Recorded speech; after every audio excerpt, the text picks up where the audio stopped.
Bana, mambo vipi? Mambo ni aje? Naitwa Dibreezy Official, presenter Malolo Media TZ. Bana, leo jambo ni moja, tumekuja mtaani maswali fulani hivi tumekuja kupiga na mzee Diuzi. Na leo bana tumekutana na gang nzima international. Kiongozi hapa Badloso tumekutana na mzee mambo vipi? Kama kaa. Hakika. Nyamwezi. Au kuna kijana na reserve sana sasa hivi. Kawaida hii unajue hii ndio mitaa yetu international. Unaona hadi kule kuna wasanii wa international kule wamekaa, kwa ukifika maeneo ni kawaida kukutana na sisi hapa. Jana mwanangu nilikuona pale East Africa pale, mlikuwa mmeshani. Kwanza big up sana kwako brother. Kila talent ambayo unaleta mjini ni inaondoka. Ukianza na Pateni, unaenda na Form 7, sasa hivi tunamwona Diuzi ni mtu ambaye ana reserve sana, kila kona, kila sehemu nasikia ngoma zake.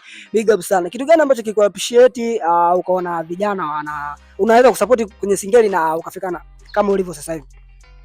Kwanza nafikiri ni talent ambazo wasanii wako nazo. Unajua ukiangalia wasanii wengi sana ambao wako international game ni watu ambao wana vipaji sana. Unaelewa?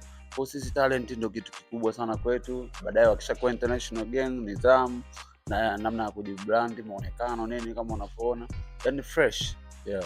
Moja ya comment imeuliza ni vigezo gani ambavyo vinakufanya wewe umsaini msanii pale international?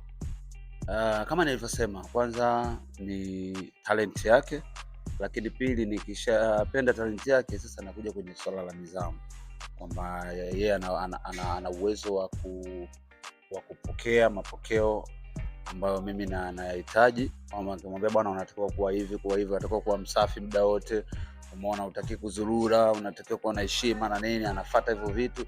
Ikishakuwa hivyo fresh tunafanya kazi. Yeah.